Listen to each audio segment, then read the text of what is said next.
అనువుగాని చోట అధికుల మసరాదు అనేసి ఒక సామెత ఉంది. అది ముఖ్యమంత్రి చంద్రబాబు నాయుడు గారికి బాగా తెలుసు. వాటిలో బాగా ఆరితేరిపోయాడు. అందుకే ఒక అడుగు వెనక్కి తగ్గి తన గౌరవాన్ని ఈసారి ఈ విషయంలో కాపాడుకున్నాడు. మరోవైపు మాజీ ముఖ్యమంత్రి జగన్మోహన్ రెడ్డి గారు మండలిలో డిప్యూటీ చైర్మన్ పదవి విషయంలో పైచేయి సాధించాడు అని చెప్పేసి చెప్పుకోవాలి. గొప్ప విషయం. ఎందుకంటే ప్రతిపక్షంలో ఉండే 11 సీట్లు వచ్చినా కానీ నిలబెట్టుకోవడం అంటే నిజంగానే గ్రేట్. మండలిలో డిప్యూటీ చైర్మన్ స్థానానికి వైసీపీ అభ్యర్థిగా కమ్మ సామాజిక వర్గానికి చెందినటువంటి తోమాటే మాధవరావుని జగన్మోహన్ రెడ్డి గారు ఎంపిక చేయడం, నిన్న నామినేషన్ల ప్రక్రియ కూడా చేపట్టడం. ఇందులో భాగంగానే వైసీపీ తరఫున తోమాటే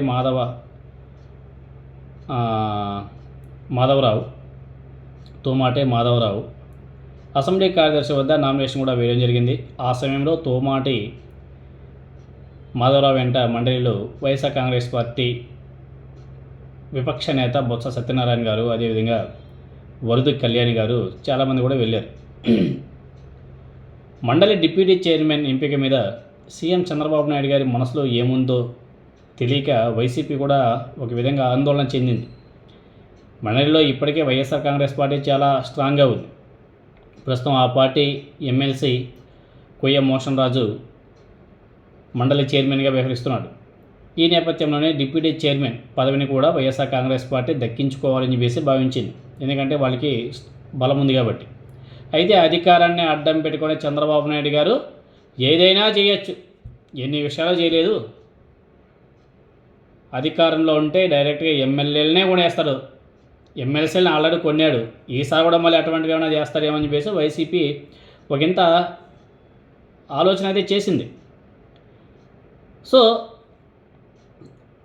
అలా అడ్డం పెట్టుకుని ఏమైనా సరే చంద్రబాబు నాయుడు గారు ఏమైనా చర్య చేస్తారేమో అనే అనుమానం కూడా వైఎస్ఆర్ కాంగ్రెస్ పార్టీలో ఉండింది కూడా. అయితే టీడీపీ వైపు నుంచి ఎలాంటి స్పందన లేకపోవడం, అసలు ఆ విషయంలో జోక్యం చేసుకోవాలన్న ఆసక్తి తెలుగుదేశం పార్టీలో కనిపించకపోవడం, దీంతోనే మండలి డిప్యూటీ చైర్మన్గా మాధవరావు గారు ఎన్నిక లాంఛనమే అని చెప్పేసి చెప్పుకోవాలి. ఈ సందర్భంగా చంద్రబాబు నాయుడు గారు వ్యవహరించేటువంటి తీరు కొంచెం హోందాగా ఉంది. కొంచెం పర్లేదు అనిపించింది ఈసారి మాత్రం. ఎందుకంటే మళ్ళీ కొనేసి మళ్ళీ గందరగోళం సృష్టించాలని చెప్పేసి చేస్తుంటే మాత్రం ఆయన ఇమేజ్ డ్యామేజ్ అయ్యేది. ఈసారి మాత్రం కొంచెం హోందాగా ఉన్నట్టుగానే కనిపించింది. ఆ పదవిని దక్కించుకునే బలం లేదని పసిగట్టినప్పుడు చంద్రబాబు నాయుడు గారు ఎంతమందిని కొంటామో, ఒకరా ఇద్దరా 10 మంది అయితే కొనొచ్చు, కానీ అంతమంది ఆడుకుంటామని చెప్పేసి ఏమైనా సరే వెనకడికి వేసి ఉండొచ్చు. ఈసారి పంతాలకు వెళ్ళలేదు. అనవసరంగా పోటీ పెట్టి ఓడిపోయారన్న అప్రతిష్టను మూట కట్టుకోవడం ఎందుకని చెప్పేసి చంద్రబాబు నాయుడు గారు భావించేట్టుగా ఉన్నాడు. అందుకే వైసీపీ ఖాతాలోకి ఆ పదవి వెళ్ళేలా చంద్రబాబు నాయుడు గారు మౌనం పాటించారు. అంతిమంగా వైఎస్ జగన్మోహన్ రెడ్డి గారికి కష్టకాలంలో ఊరట లభించింది అని చెప్పేసి చెప్పుకోవాలి. ఎందుకంటే అంత అధికార బలంతో ఉన్నటువంటి చంద్రబాబు నాయుడు గారు ఈసారి డిప్యూటీ చైర్మన్ పదవిని వదిలేశాడు అంటే నిజంగానే గొప్ప విషయమే. ఆయన అనుకుంటే పెద్ద లెక్క. ఇప్పుడు 30 కోట్లు ఏదో 100 కోట్లు విసిరేస్తే అందరూ పొలో మనిషి దూకేస్తారు. ఎవరో ఒకరు ఏదో ఒక అమ్మ దగ్గర అయితే పడిపోతారు కదా. 10 కాదు, 20 కాదు, 50 కాదు, 100 వేసాయి అయిపోయాయి. ఆ విధంగా చేయాలంటే చేయొచ్చు. ఆ డిప్యూటీ చైర్మన్ పదవికి మళ్ళీ ఒక 500-600 కోట్లు ఖర్చు పెట్టాలంటే పాపం చంద్రబాబు నాయుడు గారు కూడా ఆలోచన చేసి ఉంటాడేమో. అందుకని చెప్పేసి ఈసారి పాపం సైలెంట్గా ఉండిపోయాడు. ఎలాగైనా సరే దక్కించుకోవాలన్న ఆశ, ఆ ఊపు ఏమీ కనిపించలే ఆయనలో. ఈసారి సైలెంట్గా ఉండిపోయాడు.